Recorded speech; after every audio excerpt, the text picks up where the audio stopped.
Hello and welcome to the latest from Hearts Standard. It is a Friday afternoon. The day's got away from us, so we're doing it slightly later. But my name is Joel Sked. I'm joined by James Kearney, my colleague, and we're here to answer questions that readers have sent in via Facebook or Twitter. There's a lot of really good ones, and no surprise that some featured around Lawrence Shankland. So we'll definitely get into that very shortly.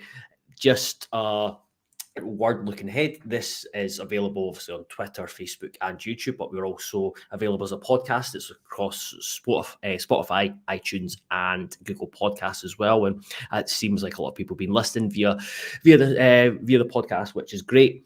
And it's I've just got a phone call flash up. That's what's it's from me. But thanks very much for everyone who continues to listen, subscribe, provide feedback. There's plenty been on the website this week. But cracking into the questions that have been sent in by the readers, we will start with Lawrence Shankland because Hearts captain, Hearts number 9, Hearts top goal scorer, Hearts everything. Has scored his very first goal for Scotland last night in the draw with Georgia, came off the bench to replace Lyndon Dykes, and it took him only a few minutes to get on the end of a Stuart Armstrong cross and earn Scotland a draw in the Euro 2024 qualifier. He's done his chances no harm because, of course, he wasn't in last squad. He was in this squad, but only because Che Adams pulled out. So he's laid down a marker. But we're not here to talk about Lawrence Shankland and Scotland. We're here to talk about Lawrence Shankland and Hearts. So the first question was from Scott Foley. Chances of Shankland signing an extension, and would we be wise to break the bank to get that contract signed with a buyout clause which suits both parties? And what would the figure be that we'd have to pay him? 10k, 15k, or is he just not going to sign? And then Grotel 1874 on Twitter asked, what is the minimum Hearts should take for Shankland in January if serious bids come in, or let his contract run down and get his best years? So for reference, Lawrence Shankland is under contract until the summer of 2025. I am just going to basically plagiarise, copy, steal what Mark Donaldson said earlier on the week in Scarfs Around the Funnel. To Hearts, Lawrence Shankland is priceless, and it is very, very difficult to try and put a price on his. Can put a price tag on him. No, definitely. I mean, he's the most important player at the club, and is by some distance. I will say as well, because quickly, that was actually his second goal for Scotland as well. Oh, because he scored against San Marino in a 5-0 or 6-0 win or something like that a wee while ago. My apologies. My apologies. No, that's all right. I just thought I'd quickly throw that out there. Yeah, please. Absolutely correct me and pull me up in front of all our listeners because I have to be told if I'm wrong. And sorry, Lawrence Shankland as well. You've done your Scotland. Sorry, Lawrence. We're still counting. Don't worry. But no, I think you're right. I mean, the basic point is that Shankland is so important to this Hearts team. I mean, if you take him out of this team, I mean, you just wonder where the team would be performing. Where would they be in the league? How would they be getting? How far would they have gotten in the cups? How far would they have gotten in Europe last season? All these things where I think it's very, very difficult to put a price tag on it. I mean, I'm kind of the opinion that unless silly money came in, by which I would mean probably upwards of £5-6 million, I think anything below that, you've just got to say no, because I think he's too important. I think if you can get, unless you're getting a really game-changing sum of cash, you'll have to replace him, and that's going to be really difficult to find a player who can contribute as much as Shankland does. Exactly. I've kind of I looked at a kind of checklist of Shankland in terms of why it's difficult to put a price tag on him, why he would cost so much, and why I view him as priceless. So if someone came in halfway through the season, it's not great. So if halfway through the season, you take away your best player, so that's adding value. If it's a league rival, we'll go on to talk about a certain team who have been touted, then you're wanting more money for that because you don't want to lose them to a league rival. How important he is to the team he is the most important player to Hearts. He is the team's reference point. And when there was a lot of calls amongst fans for him to be pulled out of the team early in the season when he wasn't scoring goals and he didn't look in his best form, we were always hesitant because you knew Shankland would turn it around, and he's proven it over his time at Hearts. What would be worth to finish third and get into Europe? That's a big one, because that's fine if you get 5-6 million in January, but if you keep him until the summer and he fires you into Europe, you're getting that money from European football.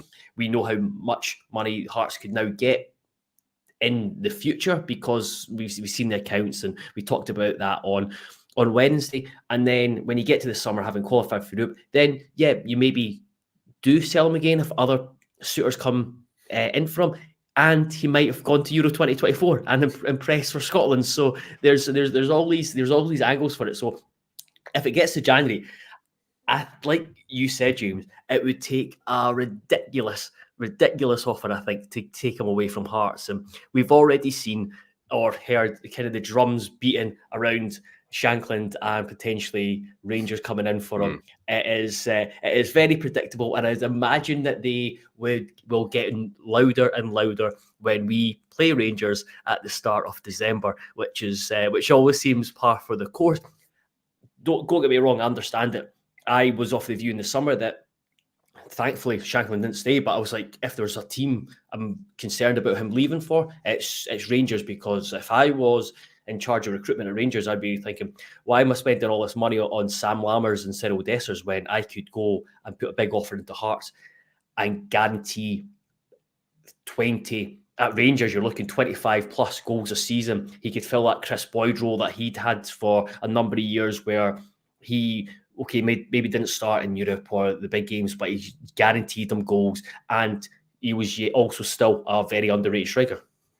No, I think that's the thing. I mean, to be honest, I think Shankland's got more string to his bows than someone like Boyd does. I think Boyd was a goal scorer, but that's kind of all you got from him. Whereas Shankland obviously is like all round plays excellent. I think, particularly for someone in that kind of position, you don't often see them being so comfortable dropping deep and being comfortable on the ball. I mean, we saw last season some of Shankland's best performances for Hearts came at number 10 with Janelli ahead of him, and again, he's got that versatility, I think, that makes him just a really, really great footballer. Because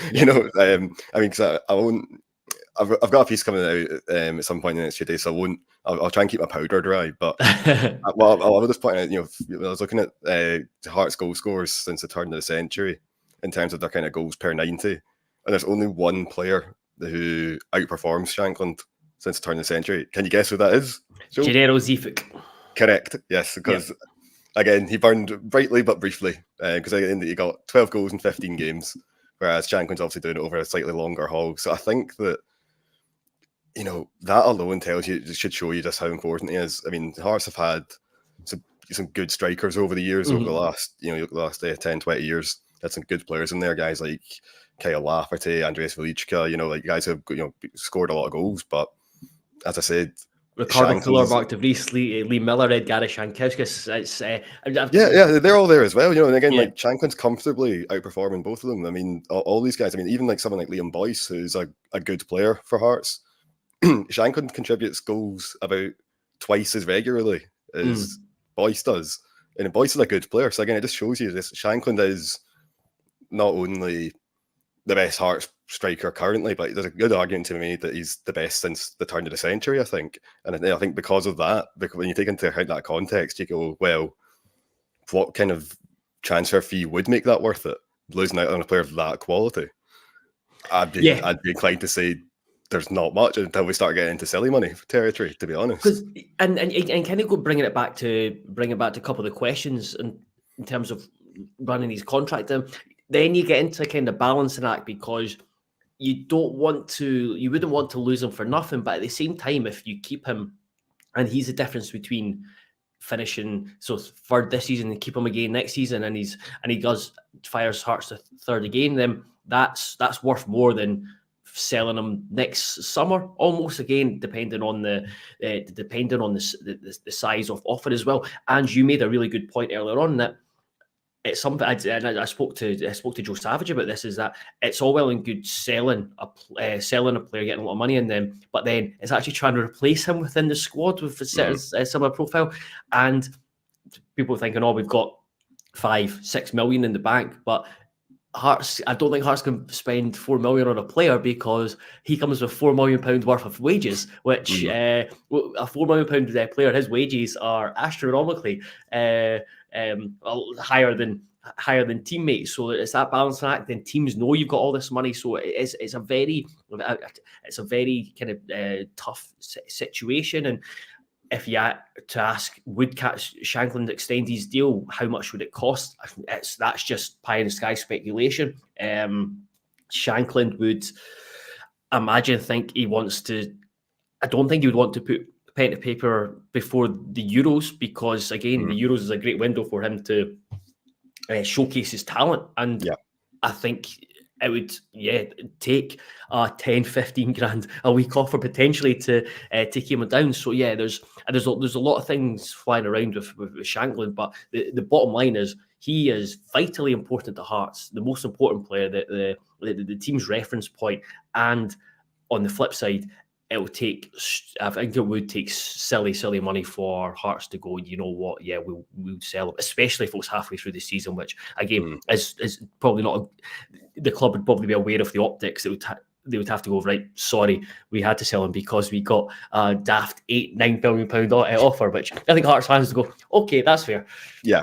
No, I get that. And just the thing as well about this prospect of them signing an extension, if it was me, if I was a chief executive or the technical director or whoever it is that finally makes these calls, I would basically be giving Shankland anything he wanted, just to try and keep a hold of him as he's entering his prime years. I mean, he's 28 now, he'll be 29 in August, and he'll be 29 by the time his current deal expires.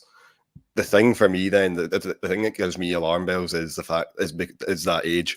It's the fact that, say Shankland doesn't sign an extension, or maybe Hearts are trying in the last year or so his contract to get him to sign a new one. It's a big ask, because at 29, he's probably in that stage. You're thinking he's got one big move left in him, you would think, until his ability perhaps starts to decline, or clubs aren't going to want to throw that kind of money at a player of that age when he hits 31, 32, whoever it might be. So I think that part of it is going to be the fact that you'll have this option of like one last big move in him, probably. And I think for a player like him who has, let's not forget when he first broke through, it didn't go very well. He had a series of loan spells. He was at Morton, St Mirren. None of them really worked out, and it wasn't until he went to Ayr United in League One, and then he that kind of acted as the catalyst that turned his career around. And then obviously since then, you look at Aberdeen United, the spell in Belgium, Hearts. He scored goals. He scored a lot of goals, and he might feel that if he wants to get a move to a team, someone like Rangers, there we go. I've said it. Then that's probably going to be his last opportunity to do so. So I think that would be the one thing that concerns me more than anything else, would be the fact that, given the age he's at and the career that he's had to work to get up to this level. If he wants to take another step up and test himself once more, that probably means leaving Hearts. And most footballers will obviously always back themselves. They want to go as far as they can in the game. They want to see how far they can get, and I think that's the thing that give me pause. I think that while Shankland, I'm sure he's happy enough at Hearts. I'm sure he gets a good salary and all the rest of it. But again, if that bigger opportunity came along, I think that'd be really hard for him to turn down. I did want to leave Shankland on that sour note, but there's going to be plenty of chat, I'm sure, around Shankland over the next few weeks, days and weeks, when we do these videos / podcasts. Hopefully he stays here long term. I am a massive Lawrence Shankland fan, and I don't think that's any secret. And we'll have plenty of Lawrence Shankland related content on the site over the next few days. Moving on to the next question by Graham Duthie. Thank you, Graham. Do you think we have found a formation that suits us now? And do you think Shankland can hit 20 plus again this season? So I'm going to give you the first part of that question. The second part of the question is straightforward. He's on 10 goals already. There's absolutely no doubt he's hitting 20 again this season, Graham. So, James, do you think Hearts have found a formation now that suits us with the back three? And then, I mean, it's still quite versatile in midfield and with the makeup and the personnel, but it's largely a back three with Shankland through the middle and supported by either one or two other forwards.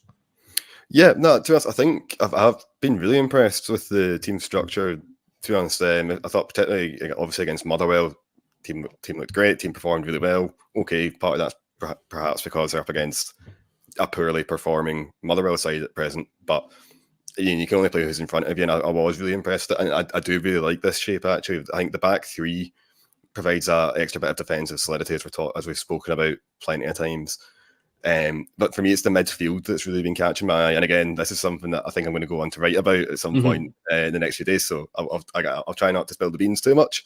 But the basic premise is that I think with Beningame at number 6, when you look at things like his just the way he recycles the ball and the way he keeps a hold of possession under pressure, he's one of the best performing players in the league in that regard.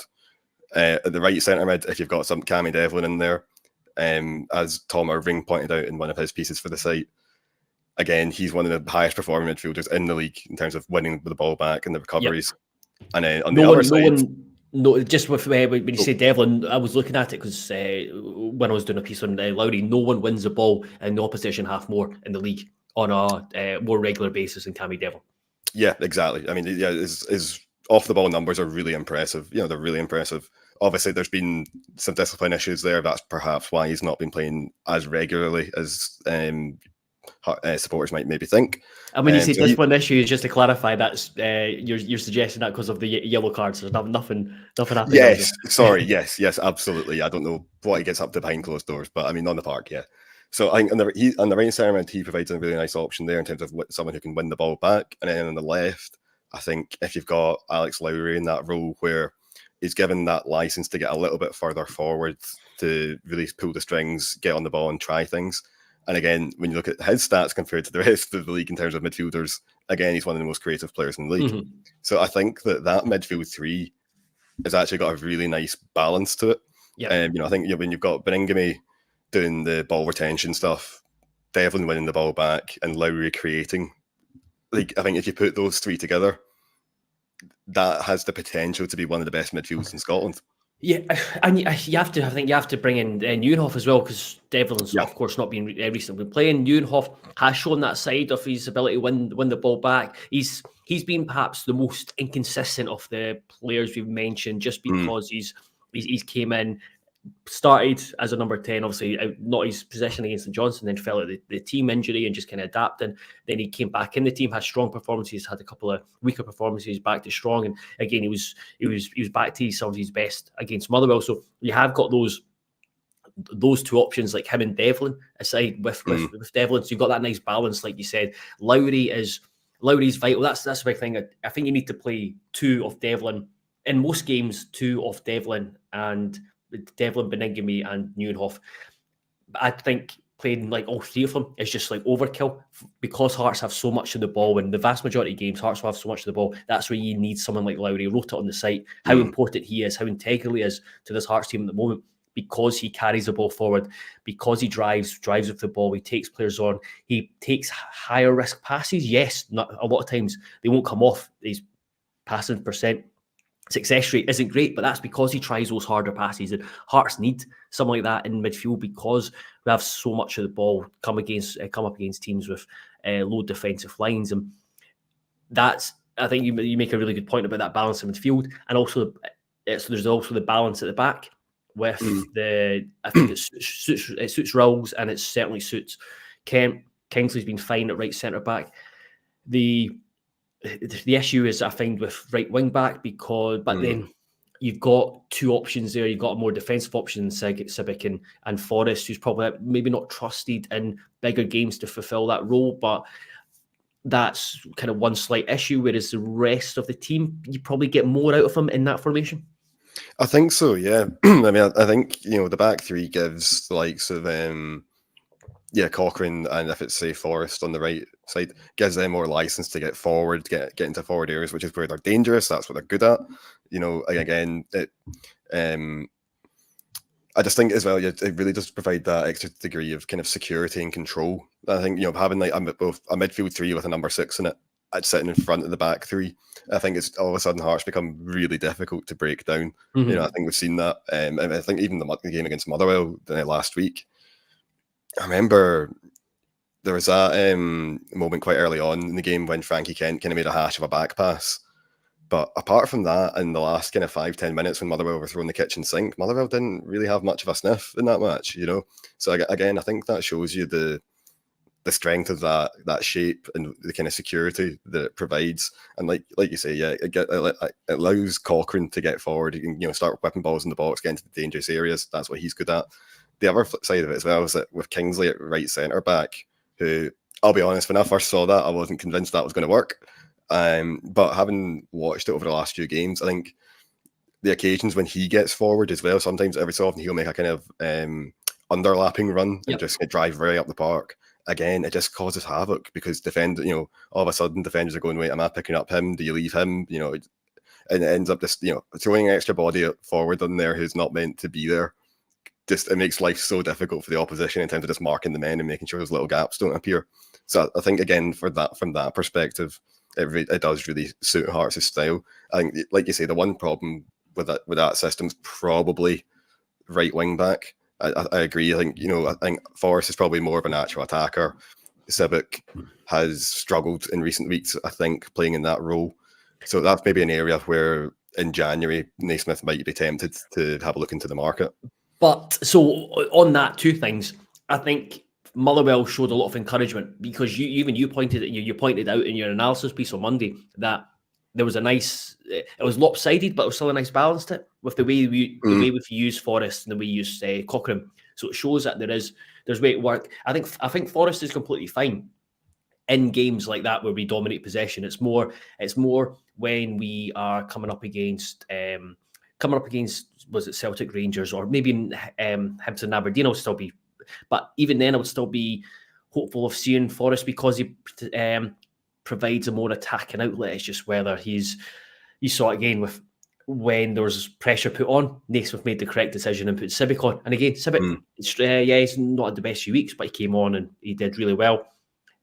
You talked about the January transfer window, it was fair enough, but then there was also Atkinson still to come back, and I think he's more suited to the wing back role as well. So yeah, it's I definitely think we've got a formation that brings out the best in our players, and which leads on to the next question I'll pose to you, James, and it's something that you messaged me the other day, asking about writing and how do you see McKay and Halkett fitting into the current system when they get back from injury, as at Jam Tart Tactics asks. So I'll ask you about McKay because I'll just quickly answer Halkett, and I think Halkett, if we stick with the back three, then Halkett naturally fits into the right side of centre back. It's probably not he, like Kent, prefers the centre of the back three, but we saw at times last season before injuries with Halkett when Rowles came in and Suter left, that Rowles was left centre back.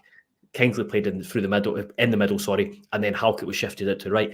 Again, Halkett's a stopper. He's best in the middle, but he's still underrated as a football player. As like the stepping out from the right hand side of a defensive trio.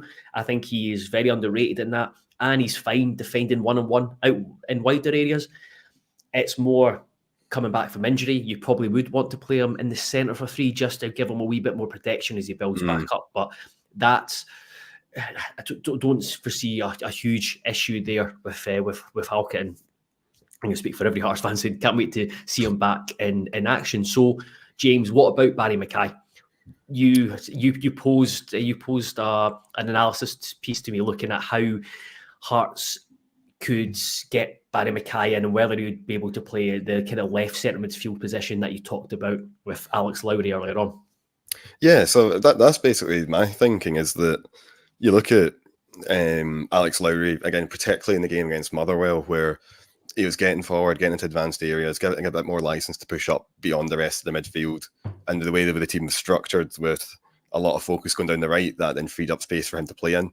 And I think I look at that and I go, surely Barrie McKay could fulfill that role as well. You know, and I think I could definitely see Lowry and McKay basically kind of sharing that position throughout for the remainder of the season if Naismith decides to stick with this midfield. But I think that's how you would accommodate him, because he's obviously, McKay's an excellent player, and I think if he's fit and firing, he deserves his place in the starting 11 based on his talent. I think he's a fantastic player. But again, I think he is similar to Lowry, and obviously he's a very technical player. He's good with the ball at his feet. He's happy to drive and forward and kind of expose gaps in the defence. You know, if there's a big, huge gap between the midfield and defence, he's got no bother at all carrying the ball and driving through it.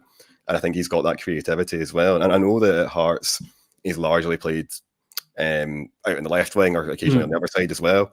But I've always kind of fancied him for a bit more of a central role. And I know that there has been the odd appearance here and there where he has done that at Hearts, but I would like to see him given a few games there and to see how he gets on. I guess the one things I'd be a bit concerned that he's maybe not got the physicality to play in that part of that area of the pitch, or, you know, I'm not sure if he does enough off the ball. But then surely you could say both those things about Alex Lowry as well. So I think they are quite similar players in terms of the things that they're capable of doing and the way that they're played. It's just about how they're coached and how they how Naismith wants them to play, I suppose. So yeah, I mean that's my thinking. I think if Hearts stick with this midfield three, I think I would fancy McKay to have more of an impact in that kind of left centre mid role, almost the attacking mid role, rather than, you know, playing off Shankland, for instance, where I'm not convinced that would work. So yeah, again, time will tell, and I'm sure Naismith will change the shape in a couple of days anyway, because he likes to keep us on our toes like that. Yeah. But having said that, I mean, I think that the structure of the midfield and defence in particular,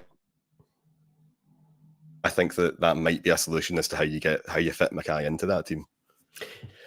Yeah, I can remember under Nielsen when we played the 3-4-3, McKay would play that, tend to play withdrawn 10 role, but he would still just naturally drift over to the left side, pick up the ball and drive. So yeah, I think Nielsen did see that as well. He wanted to, I think, get more of him through the middle. I'm just waiting to see Naismith try and fit Boyce, Lowry, Shankland, and McKay all in the same starting lineup, which would be a very, very creative and elusive, intelligent front four. Just a quick one from Craig Rankin. Do we need to move away from zonal marking at set pieces? Now, I think this is a very short answer, and I'm guessing you're going to concur with me, James, and say no, because Hearts have actually been very, very good defensively. Yeah, pretty much. Yeah, I know there has been a few grumbles about the set pieces, particularly the fact that whether it's a throw-in, a free kick, or a corner, basically the entire team are traipsing back to their own box to defend them. But then the flip side of that is that, you know, Hearts haven't conceded goals from set pieces. You know, so I'm kind of the opinion, if it ain't broke, don't fix it, to be honest. I can see why people might not be entirely happy with it, but I think the long and short of it is that it's working at the moment. And again, can you be, you know, I don't know if anyone can get too precious about that. You know, I think at the end of the day, it's working, and there's not many things in football that just work. So I think you'd stick with it until it becomes a problem. But certainly, I think looking at it, Hearts don't look particularly susceptible when they're defending set pieces. You know, there's not been too many chances that have arisen from them. So yeah, I mean, I'd stick with it. I don't think that's much of a problem at all. So yeah, I've because I knew I'd seen that we hadn't conceded a goal from a set piece in the league so far this season. We conceded 16 last season, for reference, and that was a big thing last season, especially. And you pointed to Halkett, is that Hearts are so susceptible from set pieces and open play crosses. So 28 goals last season in the league were given up from crosses at the box or from set pieces. Now, it's obviously a lot better this season because we haven't conceded yet.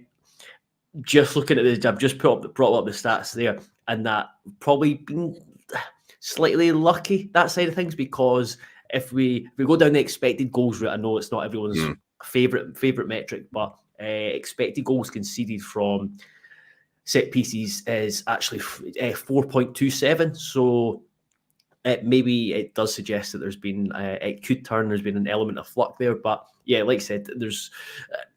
I mean, it's improved from last season, and I know from early in the season that I think it was when Frankie McAvoy was head coach that he noted that they've been doing moving to zonal marking because they weren't happy with some of the goals they lost last season from set pieces, and the fact that it's looked a lot more solid is a positive. So I would continue with it, and you've got Halkett to come back as well, which makes it a lot better.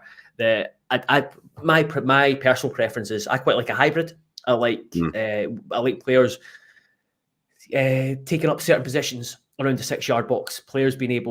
Certain players being able to get a run at the ball and not having to worry about man marking, that they can just go and attack the ball, but then also having other players man mark and make it slightly more difficult for opposition players to get a run at the ball and stuff like that. Yeah, no, I do get that. But I mean, I think the other thing to point out is that, you know, that way of defending is a lot more complicated and a lot more difficult than just being like, I think, than doing it zonally or man for man. I think when you have that hybrid, it's that way, you know, you're asking a lot of the players because, like you say, you know, there'll be times where it'll be someone's job to attack the ball, but then all of a sudden, actually, they've got a runner and they need to take care of them. You know, so like I think that it's one of those things where it can be a little bit difficult to implement in practice. So maybe that's why we don't see it as much, just because it is more sophisticated. So it does take longer to coach, or it takes more time on the training pitch until the players are totally comfortable with that kind of system. So I do take the point, but as I say, yeah, I mean, right now it's going well, so I don't know why you'd start tinkering with it.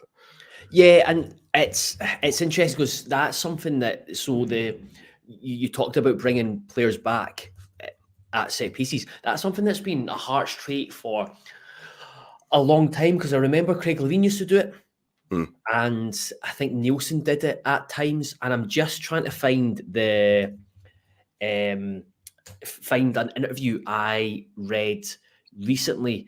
Here we go.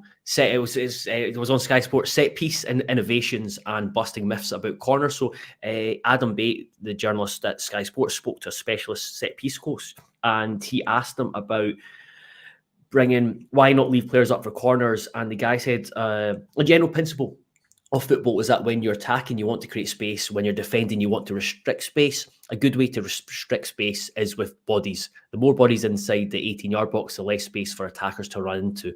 So that was kind of his reasoning for why managers bring back every single player and pack the box and just make it more difficult. But I think we can both probably completely understand the frustration that when the ball does get knocked out, there's no one there to lead a counter-attack. Or, for example, if Xander Clark claimed it, then he's not got many targets to hit unless someone is at the edge of the box and is really switched on. It's like, right, I can just run into space and take advantage of it. So, yeah, I do think the way we're defending set piece at the moment is working. But, yeah, I probably would like to see, even like, for example, if Vargas was started, just leave him at halfway line. I get that. I mean, you think at least you can at least leave one of the faster players, you know, leave them at the top end of the box, see what happens. But again, I think it's quite a pragmatic approach from Naismith, because at the end of the day, it's a defensive set piece. The most important thing is that you don't concede. It's not how you launch the counter attack after that, because if you're not defending properly, you're not going to get the counter attack anyway, because the ball's going to end up in the back of the net. So I do understand that. And again, it's maybe a little cautious. It's maybe, you know, the handbrake's maybe on a little bit too tight there. But again, it's hard to argue against it when it is demonstrably working. You know, it's hard to be too critical of it, I think. Yeah, absolutely. James, I was going to ask you a couple more questions, but I'm going to leave these until Monday, because I think they are worth a kind of episode on their own. And also with Hearts not playing over the weekend, we need stuff to talk about. So it was it was a question from Scott McIntosh and from Groat Hill 1874. It just a couple of questions around the academy, and is there players that should be on the bench more often, as rather than having squad fillers? Should it just basically around the balance of the squad, January transfer window, and promoting youngsters? So I think that we can dig into that. I think it'll be a good thing to get our teeth into and discuss. And we've spoken for plenty already. And I would just again like to apologise for my long-winded and poor introduction. You can blame my boss. I was phoned because he was phoning me as I just started, which threw me completely. But other than that, thank you very much for James for joining me this afternoon. Thank you very much for everyone who listens, whether it is on Twitter, Facebook, YouTube, or as a podcast. And thank you very much to those who continue to subscribe. You can do so at heartstandard.co.uk/subscribe. We have been overwhelmed by the feedback, the reaction, the people who have subscribed, and I've got loads of stuff on the site. Branimir Kostadinov, part 1 of his interview went up this morning. Part 2 will be tomorrow. It was great speaking to him. He still absolutely loves the club. His English is fantastic. Got a really interested in how he saw his career and how he felt his career went at Hearts, and more on that in the interview tomorrow. We've got a couple of pieces coming up about Shankland, both at Hearts and prior to coming to Hearts, and then there's loads of stuff that's been going up during the week. James had an interview with Lewis Nielsen, which is great. He might have to promote that now because he might be playing in the 21s. I don't know if as we record, a team's been announced yet. But I'd imagine, imagine he might be starting, or he's certainly in the squad anyway. But again, thank you very much for continuing to listen, continue to support, and I hope you have a great weekend. And one positive, it can't be ruined by Hearts. So there we go. Goodbye.